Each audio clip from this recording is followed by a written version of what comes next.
Shalom. Shalom, everybody. Welcome back. Welcome back, man. I hope everybody had a good day today. Welcome back to another edition of Read with Shilo. Read with Shilo. Read with Shilo. I'm Shilo. Yeah. We're going to get into the last chapter of the narrative of life. Narrative of the life of Frederick Douglass. Try to get into the very last chapter. See if we can finish it out. I don't want to have to do a part two. I do not want to have to do a part two. But if we have to, we will. But let's get into it. Chapter 11, the narrative of life. The narrative of the life of Frederick Douglass. Oh man, he was going through some stuff last time too, man. Somebody ratted on him. Somebody ratted him and his partners out, man. He went to jail for trying to escape and call that boy a yellow devil. All right, here we go. Chapter 11, the narrative of the life of Frederick Douglass. I now come to the part of my life during which I planned and finally succeeded in making my escape from slavery. But before narrating any of the peculiar circumstances, I deem it proper to make known my intention not to state all the facts connected with the transaction. My reasons for pursuing this course may be understood from the following. First, were I to give a minute statement of all the facts, it is not only possible, but quite probable that others would thereby be involved in the most embarrassing difficulties. Secondly, such a statement, which most undoubtedly induced greater vigilance on the part of the slaveholders than has existed hereto among them, which would, of course, be the means of guarding the door whereby some dear brother bondman might escape his galling chains. I deeply regret the necessity that impels me to suppress anything of importance connected to or connected with my experience in slavery.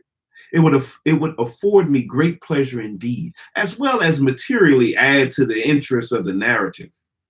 Were I at liberty to gratify a curiosity, which I know exists in the minds of many, by any accurate statement of all the facts pertaining to my most favorite or fortunate escape. But I must deprive myself of this pleasure. I must deprive myself of this pleasure.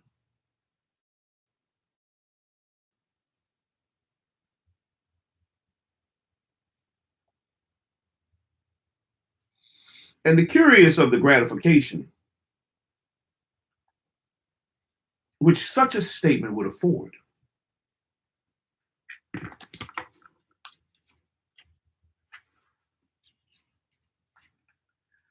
I would allow myself to suffer under the greatest imputations which evil-minded men might suggest, rather than exculpate myself, and thereby run the hazard of closing the slightest avenue by which a brother slave might clear himself of the chains and fetters of slavery. I have never approved of the very public manner in which some of our Western friends have conducted what they call the Underground Railroad, but which, I think, by their open declarations has been made most emphatically the Upperground Railroad. I honor those subjecting themselves to bloody persecution by openly avowing their participation in the escape of slaves.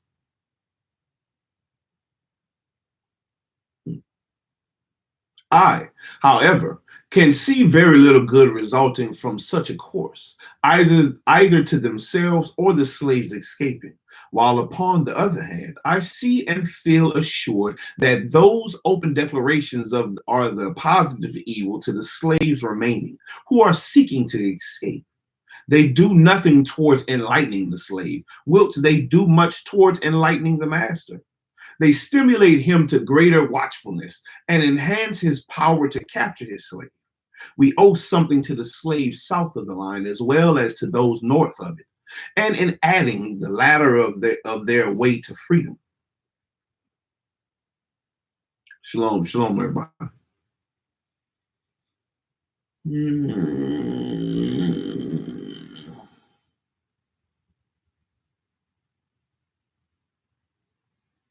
We should be careful to do nothing which would be likely to hinder the former from escaping from slavery.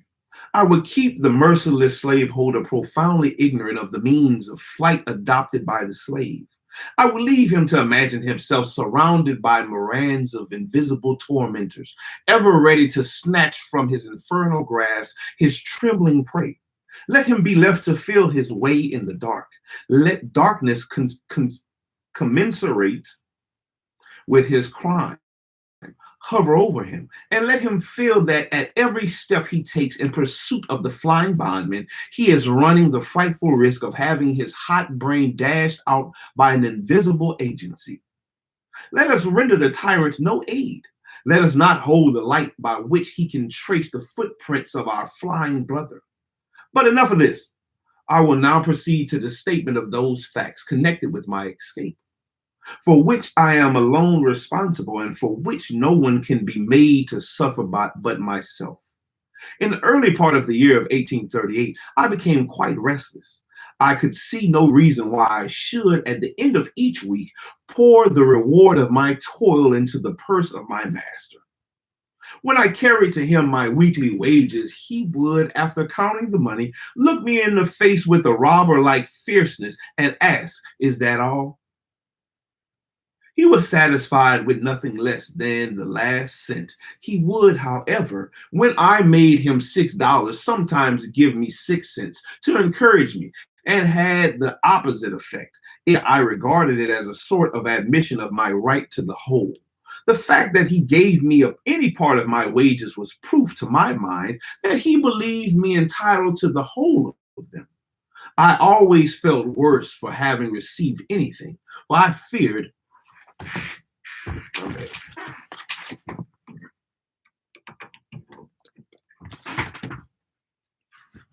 For I feared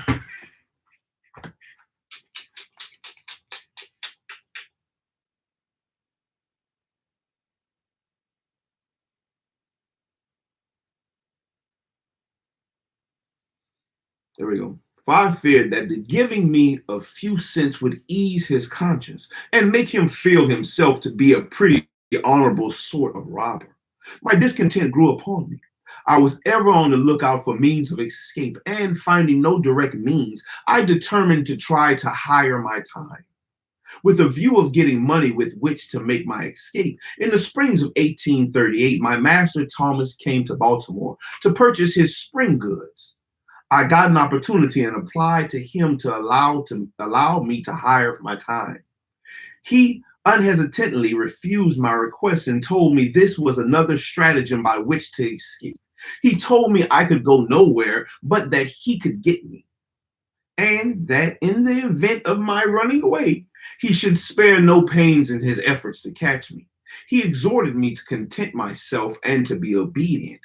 He told me if I would be happy, I must lay out no plans for the future. He said if I behaved myself properly, he would take care of me. Indeed, he advised me to complete thoughtlessness as of the future, and taught me to depend solely upon him for happiness. He seemed to see fully the pressing necessity of setting aside my intellectual nature in order to contentment in slavery. But in despite of him, and even in spite of myself, I continued to think about the injustice of my enslavement and the means of my escape. After 2 months after this, I applied to Master Hughes for the privilege of hiring my time. He was not acquainted with the fact that I had applied to Master Thomas and had been refused. He too at first seemed disposed to refuse, but after some reflection, he granted me the privilege and proposed the following terms. I was to be allowed all my time make all contracts to those for whom I worked, and find my own employment. And in return for this liberty, I was to pay him $3 at the end of each week. For myself, in caulking tools and in board and clothing. My board was $2.50 per week. This, with the wear and tear of clothing and caulking tools, made my regular expenses about $6 per week. This amount I was compelled to make up or relinquish the privilege of hiring my time. Rain or shine, work or no work. At the end of each week, the money must be forthcoming, or I must give up my privilege. This arrangement, it will be perceived, was decidedly in the master's favor. It relieved him of all need to look after me. His money was sure. He received all the benefits of slaveholding with its evils, while I endured all the evils of a slave and suffered all the care and anxiety of a free man. I found it a hard bargain, but hard as it was, I thought it better than the old mode of getting along. It was a step towards freedom to be allowed to bear the responsibilities of a free man, and I was determined to hold on upon it.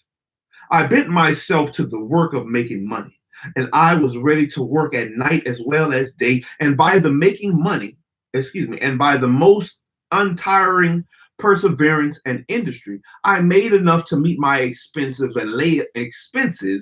and lay up a little money every week. I went on thus from May to August. Master Hugh then refused to allow me to hire my time longer. The ground for his refusal was a failure on my part, one Saturday night, to pay him for my week's time. This failure was occasioned by any attending a camp meeting about 10 miles from Baltimore. During the week, I had entered into an engagement with a number of young friends to start from Baltimore to the campground early Saturday evening, and being detained by my employer, I was unable to get down to Master Hugh's without disappointing the company.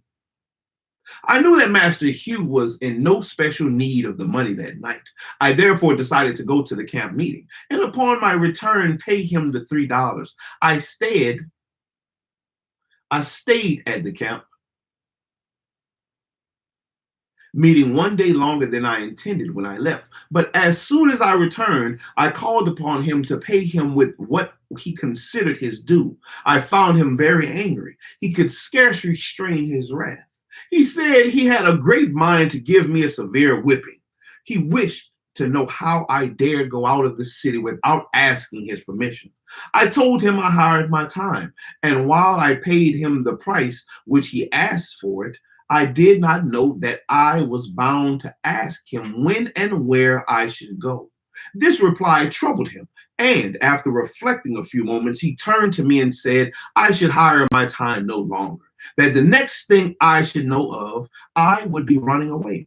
Upon the same plea, he told me to bring my tools and clothing home forthwith. I did so, but instead of seeking work I had been accustomed to do previously to hiring my time, I spent the whole week without the performance of a single stroke of work. I did this in retaliation.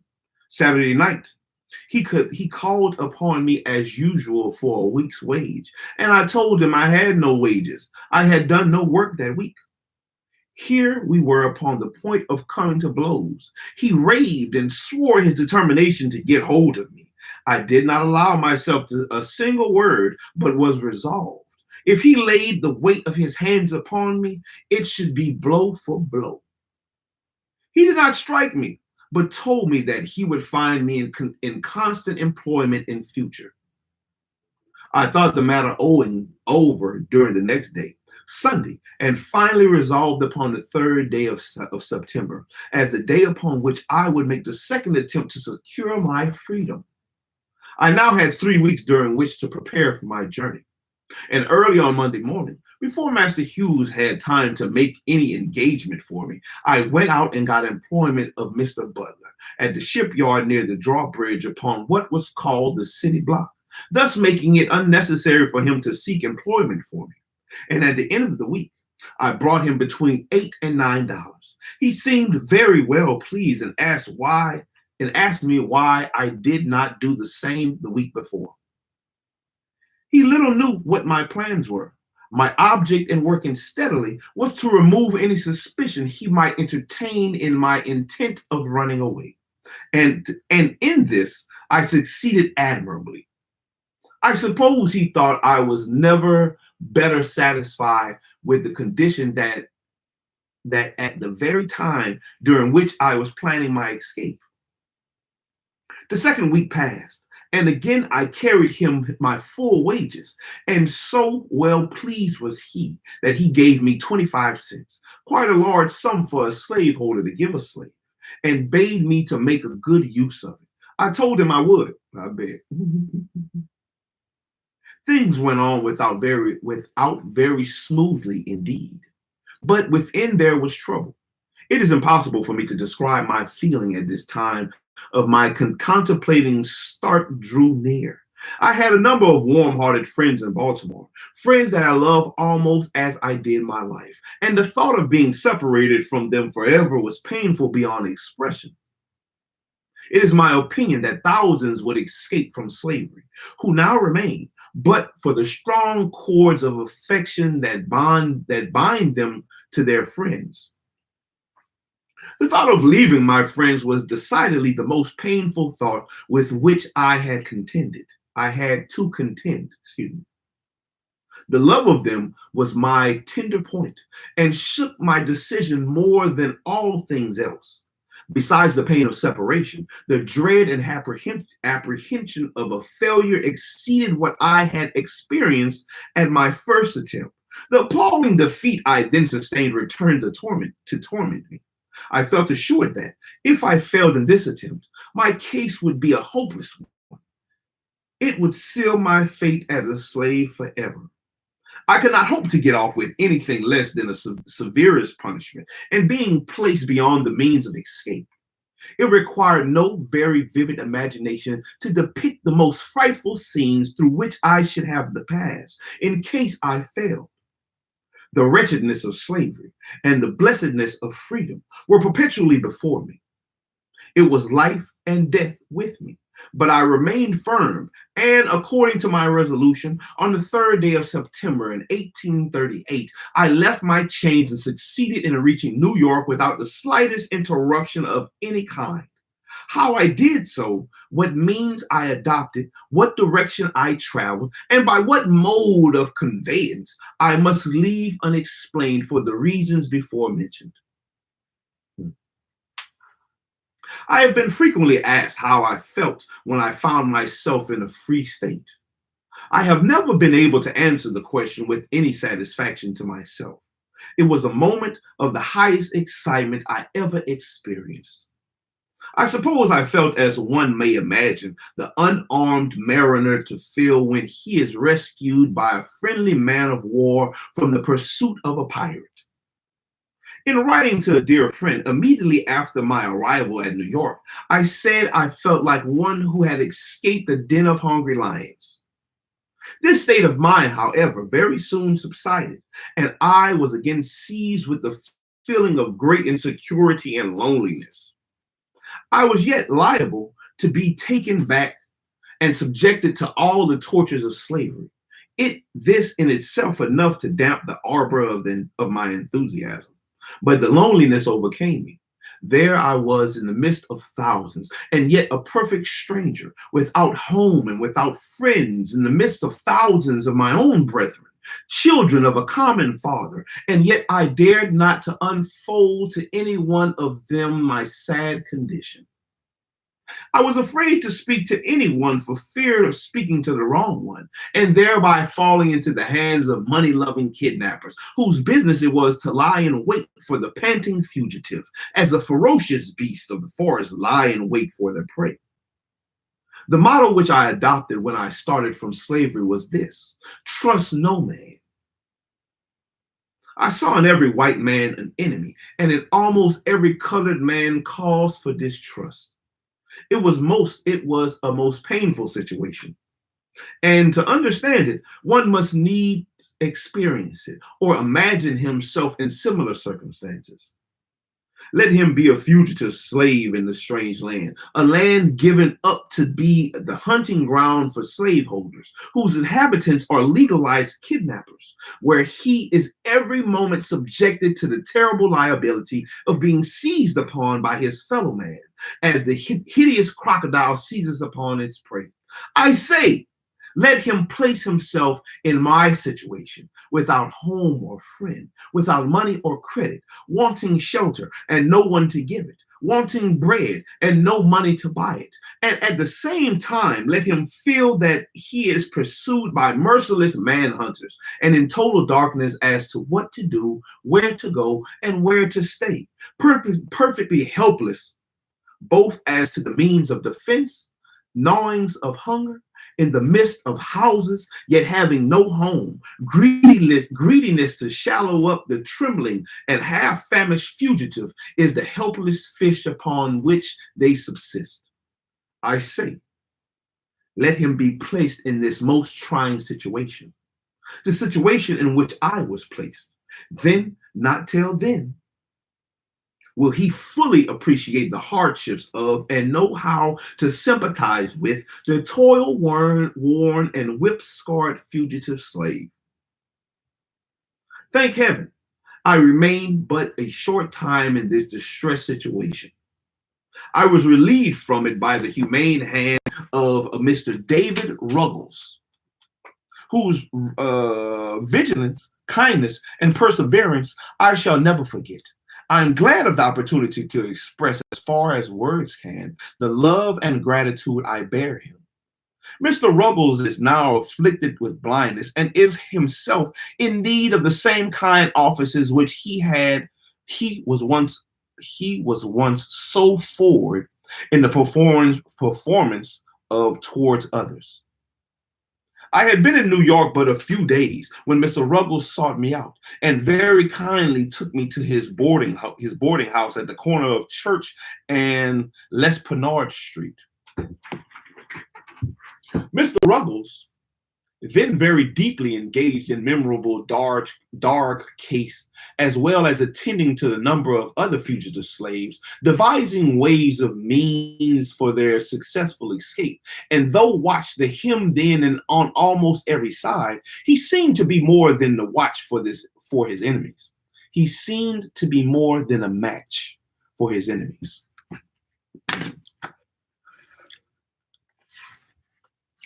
Very soon after I went to Mr. Ruggles, he wished to know of me where I wanted to go, as he deemed it unsafe for me to remain in New York. I told him I was a caulker and should like to go where I could get work. I thought to go to Canada, but he decided against it and in favor of my going to New Bedford, thinking I should be able to get work there to my trade. And at this time, Anna, my intended wife, came on, for I wrote to her immediately after my arrival in New York, notwithstanding my homeless, houseless, and helpless condition, informing her of my successful flight and wishing her to come on forthwith. In a few days after her arrival, Mr. Ruggles called in the Reverend J.W.C. Pennington, who, in the presence of Mr. Ruggles, Mrs. Michaels, and 2 or 3 others, performed the marriage ceremony and gave us a certificate, of which the following is an exact copy.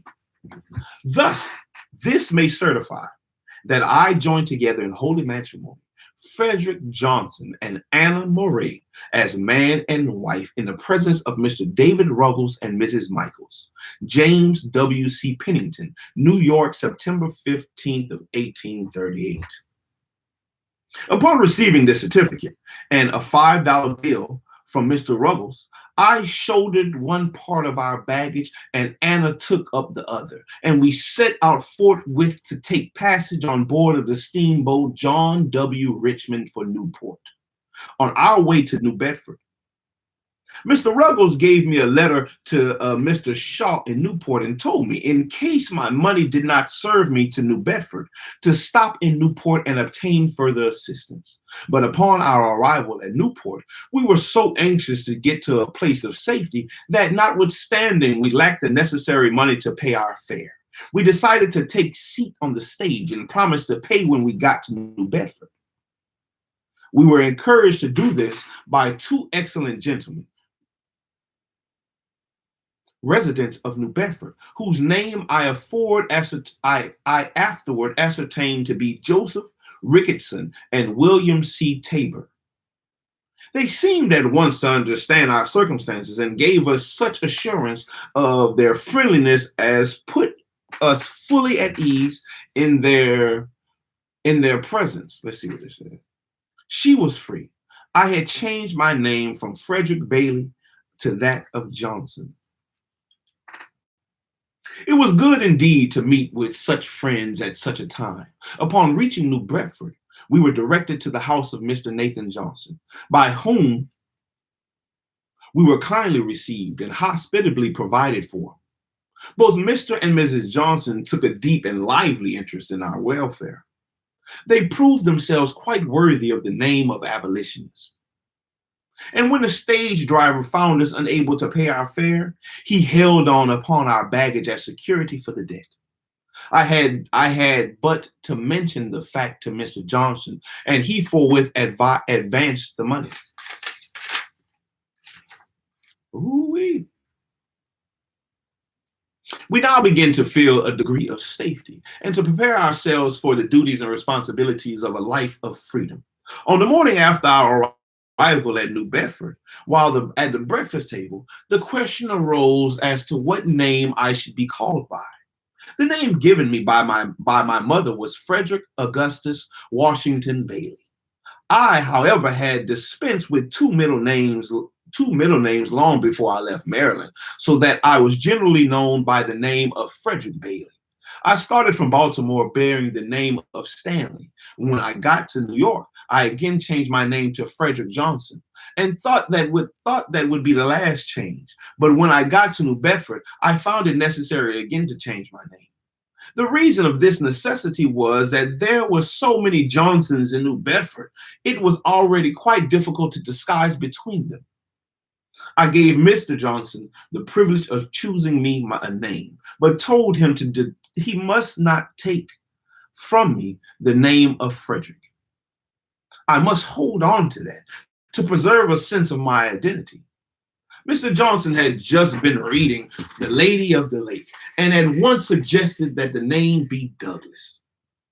From that time until now, I have been called Frederick Douglass, and as I am more widely known by that name than by either of the others, I shall continue to use it as my own. I was quite disappointed at the general appearance of things in New Bedford. The impression which I received respecting the character and condition of the people of the North, I found to be singularly erroneous. I had very strangely supposed while in slavery that few of the comforts and scarcely any of the luxuries of life we enjoyed at the North compared with what we were enjoyed by the slaveholders of the South. I probably came to this conclusion from the fact that the Northern people owned no slaves. I suppose that they were about upon a level with the non-slaveholder population of the South. I knew they were exceedingly poor, and I had been accustomed to regard their poverty as the necessary consequence of their being non-slaveholders. I had somehow imbibed the opinion that in the absence of slaves, there could be no wealth and very little refinement. And upon coming to the North, I expected to meet with a rough, hard-handed, and uncultivated population living in the most Spartan-like simplicity, knowing nothing of the ease, luxury, pomp, and grandeur of Southern slaveholders. Such being my conjectures, anyone acquainted with the appearance of New Bedford may very readily infer how palpably I must have seen my mistake. In the afternoon of the day, when I reached New Bedford, I visited the wharves. Wharves. What is a wharves? I visited the wharves. I think it's like a wharf, a dock. The wharves. WHARVES. Wharves. Wharves. I think it's like a dock. WH. WHARVES.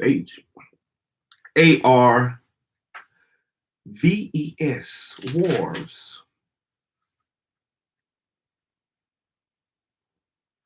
Yeah. Wharves. Wharves.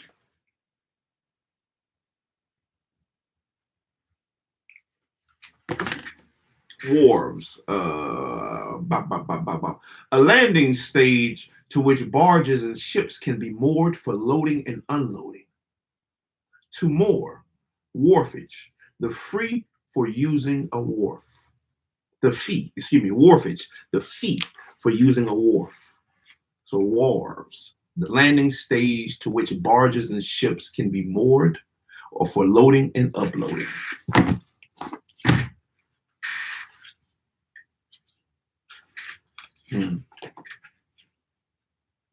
In the afternoon of the day, when I reached New Bedford, I visited the wharves to take a view of the shipping.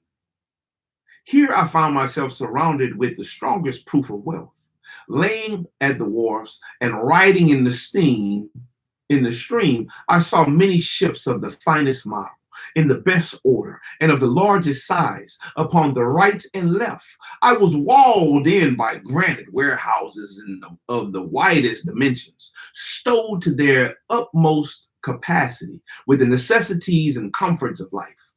Added to this, almost everybody seemed to be at work, but noisily so, compared with what I had been accustomed to in Baltimore. There were no loud songs heard from those engaged in loading and unloading ships. I heard no deep oaths or horrid cursings on the laborer. I saw no whipping of men, but all seemed to go smoothly on.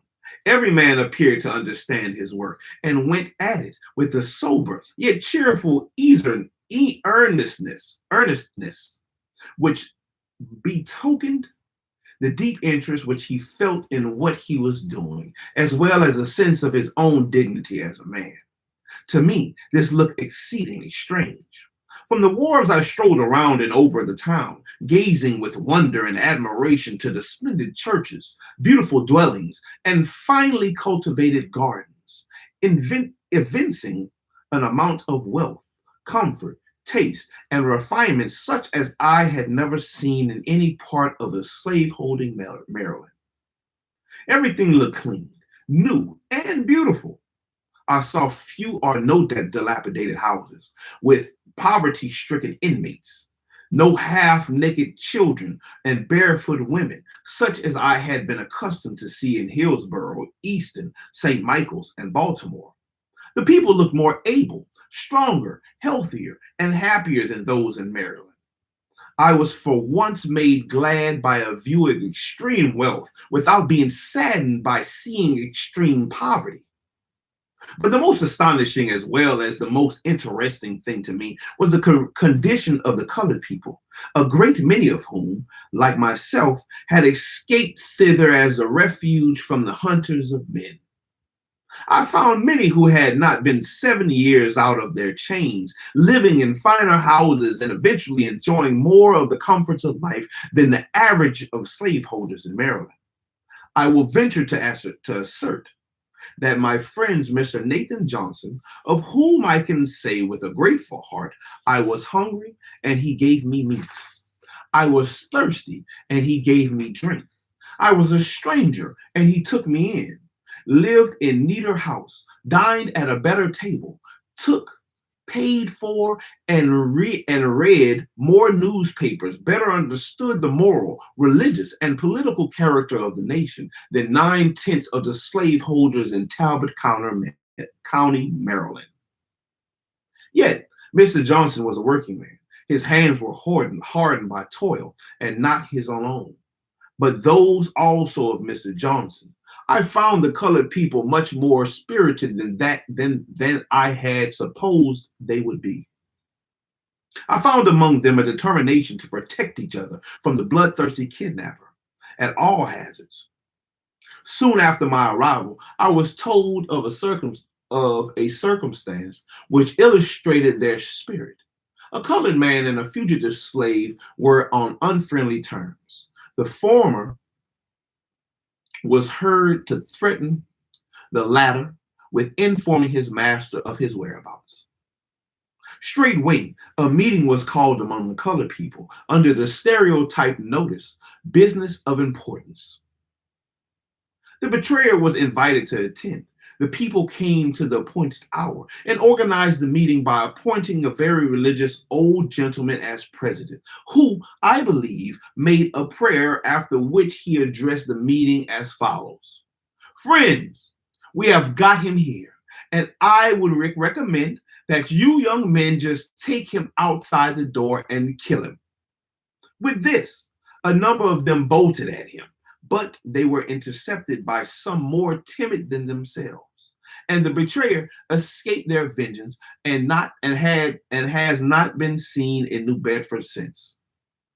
I believe that there has been no more such threats, and should there be hereafter, I doubt not that death would be the consequence. I found employment the third day after my arrival in stowing a sloop with a load of oil. It was new, dirty, and hard work for me, but I went at it with a glad heart and a willing hand. I was now my own master. It was a happy moment, the rapture of which can be understood only by those who have been slaves. It was the first work, the reward of which was to be entirely my own. There was no Master Hugh standing readily, the moment I earned the money, to rob me of it. I worked that day with the pleasure I had never before experienced. I was at work for myself and a newly married wife. It was to me the starting point of a new existence. When I got through with the job, I went in pursuit of a job of caulking. But such was the strength of prejudice against color amongst the white caulkers that they refused to work with me. And of course, I could get no employment. Finding my trade of no immediate benefit, I threw off my caulking habiliments and prepared myself to do any kind of work I could. I am told that colored persons can now get employment at caulking in New Bedford, a result of the anti-slavery efforts. Mr. Johnson kindly let me have his wood horse and saw, and I very soon found myself a plenty of work. There was no work too hard and none too dirty. I was ready to saw wood, shovel coals, carry the hide, sweep the chimney, or roll oil casks. All of which I did for nearly 3 years in New Bedford before I became known as the anti-slavery world. And about 4 months after I went to New Bedford, there came a young man to me and inquired if I did not wish to take the Liberator. I told him I did. But just having made my escape from slavery, I remarked that I was unable to pay for it then. I, however, finally became a subscriber to it. The paper came and I read it from week to week with such feelings as it would be quite idle for me to attempt to describe. The paper became meat and my drink. My soul was set all on fire. Its sympathy for my brethren in bonds, its scathing denunciations of slaveholders, its faithful expressions or exposures of slavery, and its powerful attacks upon the upholders of the institution sent a thrill of joy through my soul such as I have never felt before. I had not long been the reader of the Liberator before I got a pretty correct idea of the principles, measures, and spirit of the anti-slavery reform. I took right hold of the cause. I could do but little, but what I could, I did with a joyful heart, and never felt happier than when in an anti-slavery meeting. I seldom had much to say at the meetings because what I want to say was said so much better by others. But while attending an anti-slavery convention in Nantucket on the 11th of August in 1841, I felt strongly moved to speak and was at the same time much urged to do so by Mr. William C. Coffin, a gentleman who had heard me speak in a colored people's meeting at New Bedford. It was at the severe cross, and I took it up reluctantly. The truth was, I felt myself a slave, and the idea of speaking to white people weighed me down. I spoke.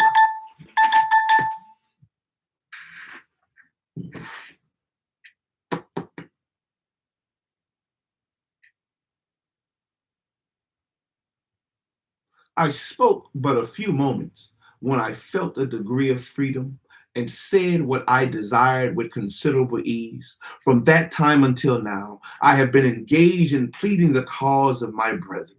With what success and with what devotion, I leave those acquainted with my labors to decide.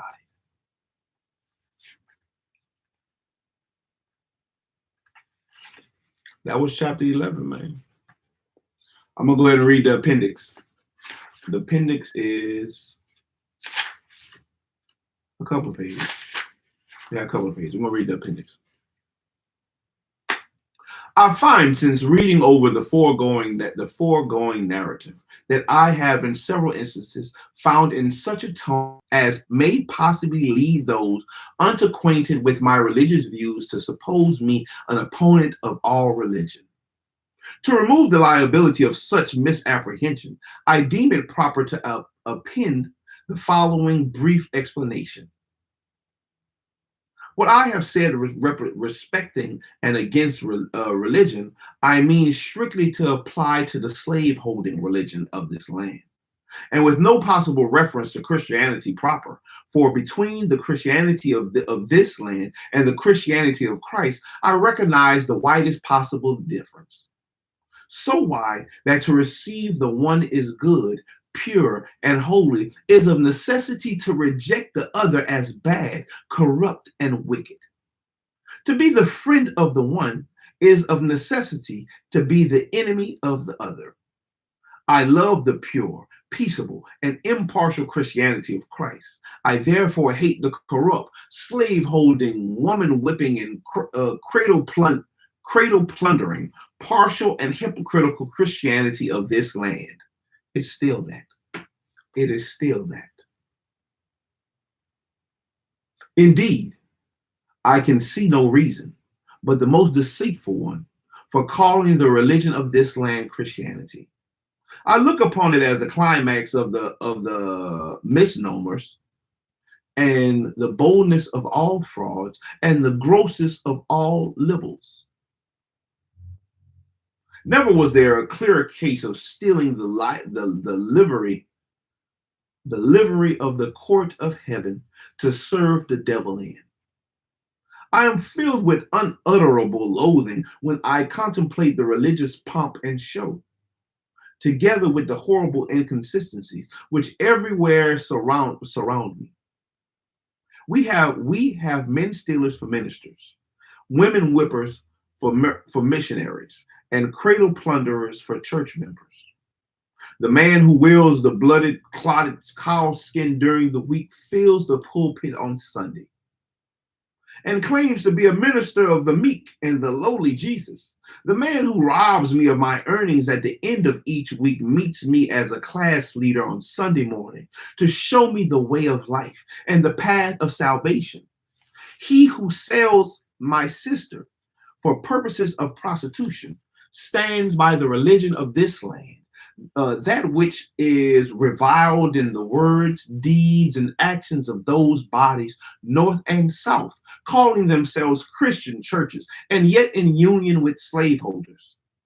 It is against religion as presented by these bodies, but that I have felt it my duty to testify.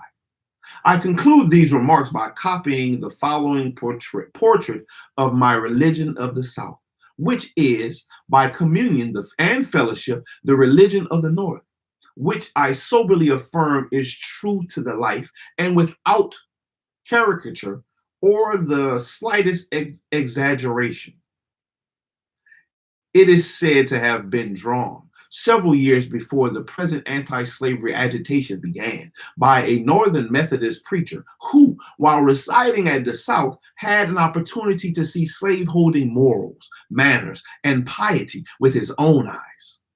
Shall I not visit these things, said the Lord? Shall not my soul be avenged on such a nation as this? A parody. Come, saints and sinners, hear me tell how pious priest whips jack and nail.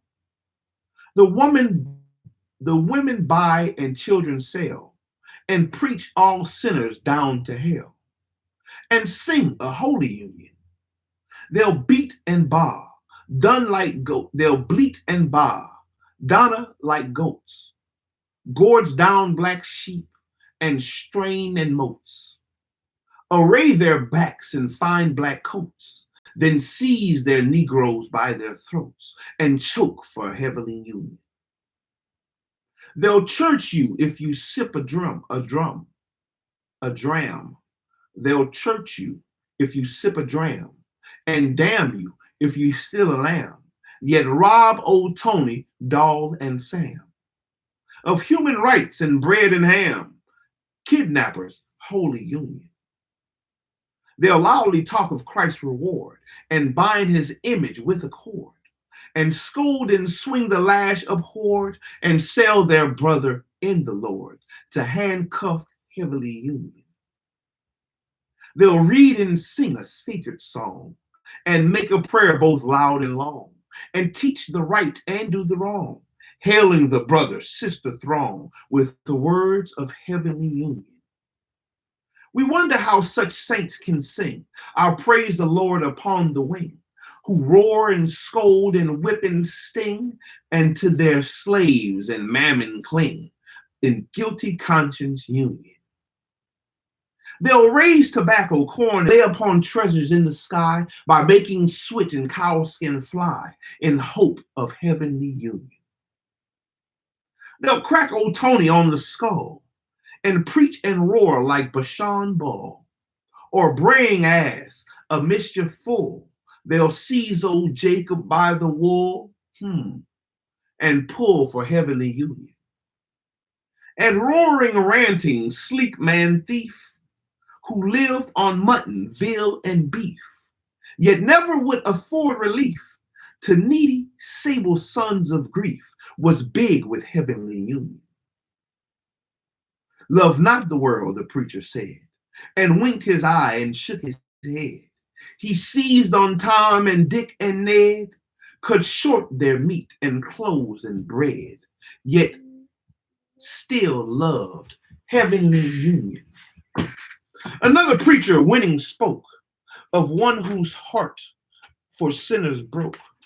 He tied old Nanny to an oak and drew the blood at every stroke and prayed for heavenly union.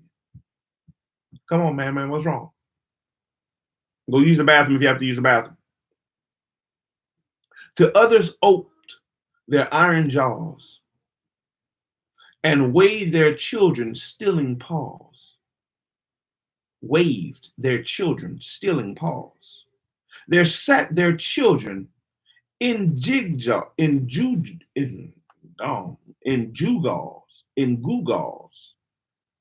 There sat their children in gewgaws, Gewgaws, gewgaws.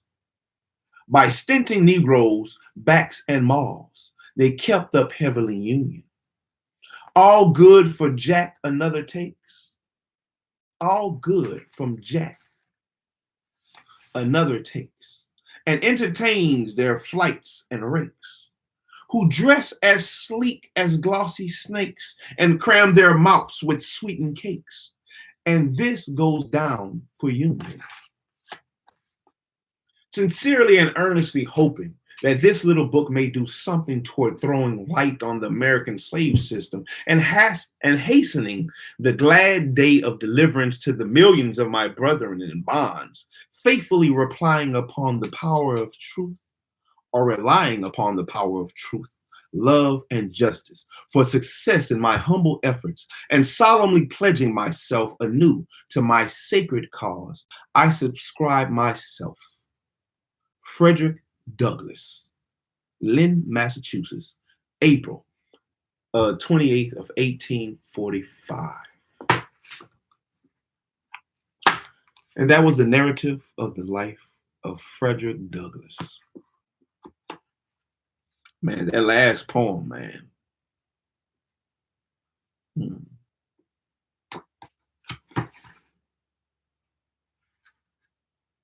And sing of heavenly union. Man, oh man. They'll church you if you sip a dram, and damn you if you're still a lamb. Yet rob old Tony, Doll, and Sam of human rights and bread and ham. Kidnappers, heavenly union. Ooh, that boy was flowing. Mr. Frederick Douglass, rapper extraordinaire, abolitionist, slave, forefather.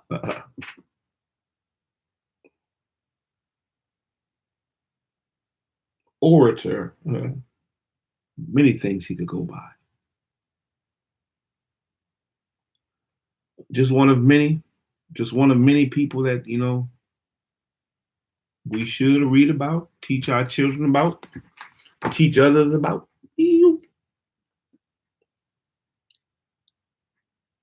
See what can we learn and grow from his experience and experiences along with others, man. Man, it's a lot of stuff, man. It's a lot of stuff, and you can't be sitting on your ass all your time, all your life, and this can't be it for you. It can't be it. Be a slave all your life. But man, that's what it is, man. What is next? What is next on the list?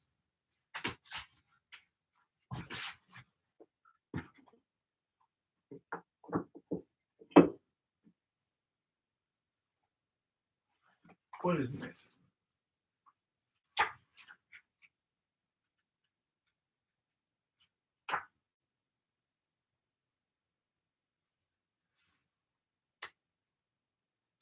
I think I want to read Mr. Marcus Garvey next.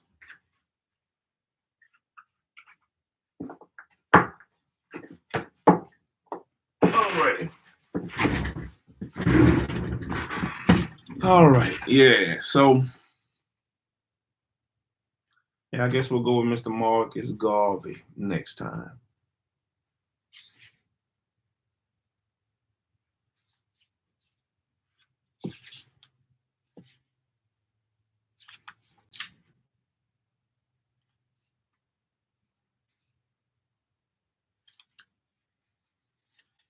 Yeah, we'll come back with the Emancipation from Mental Slavery, Select Sayings of Marcus Garvey. We'll see what he's talking about. We'll run through it. But till next time, man, appreciate everybody that stuck with me. Reading with Shilo. We finished off another book, man. Another one down. Another one bites the dust. Another one. And another one. And another one bites the dust.